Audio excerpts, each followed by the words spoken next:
ये कहानी है एक बाप बेटे की जो स्कूटर पर कहीं पर जा रहे होते हैं। तभी जो बाप होता है उसकी नजर पड़ती है रोड के साइड में कुछ लड़कों के ऊपर जो कि कीचड़ में कुछ ढूंढ रहे होते हैं। तो अपना स्कूटर वहां पर रोकते हैं और जाकर के उनसे पूछते हैं कि बेटे क्या ढूंढ रहे हो यहाँ पर। तो उनमें से एक बोलता है कि आपको दिख नहीं रहा है कि ये सामने सोने का फल है, हम उसको पाने की कोशिश कर रहे हैं। उसकी ये बात सुनते ही पिता का ध्यान जाता है उस सोने की फल की तरफ जो चमक रहा होता है।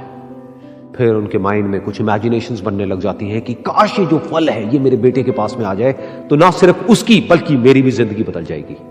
तो बिना सोचे समझे अपने बेटे को धक्का मार देते हैं उस कीचड़ में और बोलते हैं कि तुझे किसी भी कीमत पर वो फल लेकर के आना है। लेकिन बेटे को वो फल नहीं चाहिए होता है, उसके अपने कुछ और ही सपने होते हैं। वो बहुत कोशिश करता है अपने पिता को ये समझाने की कि मेरी खुशी इस फल में नहीं है, मेरी खुशी कहीं और है, मेरे सपने कुछ और है। लेकिन उसके पिता उसकी एक नहीं सुनते हैं। वो उसको धक्का मारते हैं उस कीचड़ में और बोलते हैं कि मैं तुझसे पूछ नहीं रहा हूं, तुझे बता रहा हूं कि तुझे वो लेकर के आना है। तो वो बेटा भी अपने बाप के सपने को सच करने के लिए अपनी पूरी जान लगा देता है और पूरी कोशिश करता है कि किसी तरीके से उस सोने का फल उसके हाथ में आ जाए।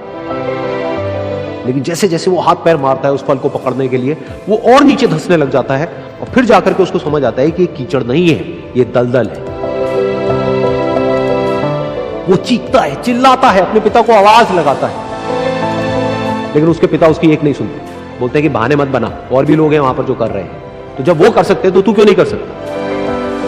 तो एक बार वो फिर से कोशिश करता है और अपनी पूरी जान लगा देता है, लेकिन उसके बाद भी उसके हाथ में कुछ नहीं आता है और वो धीरे धीरे नीचे धंसता चला जाता है और मर जाता है। तब जाकर के उसके पिता को एहसास होता है कि उससे कितनी बड़ी गलती हो गई। वो वहीं बैठ करके रो रहा होता है, चीख रहा होता है, चिल्ला रहा होता है। तभी वहां पर एक साधु आता है और वो साधु उस आदमी से पूछता है कि तुम क्यों रो रहे हो। फिर वो आदमी उस सोने के फल की तरफ इशारा करते हुए उस साधु को अपनी पूरी बात बताता है और बोलता है कि इसमें मेरी क्या गलती है, मैंने तो जो कुछ भी किया अपने बेटे की खुशी के लिए किया। तो वो साधु उस फल को ध्यान से देखता है और उस आदमी को कहता है, जिस सोने के फल की वजह से तुमने अपने बेटे को गवा दिया, कम से कम एक बार ध्यान से उसकी तरफ देखा तो होता कि वहां पर कोई फल है भी या नहीं। ये सुन करके उस आदमी को गुस्सा आया और उसने कहा कि सामने तो दिख रहा है फल, आपको नहीं दिख रहा क्या। तब वो साधु उस कीचड़ के ऊपर एक पेड़ होता है जिसकी तरफ इशारा करते हैं और बोलते हैं कि वो जिसे तुम देख रहे हो वो उस फल की परछाई है, असली फल वहां पर उस पेड़ के ऊपर है।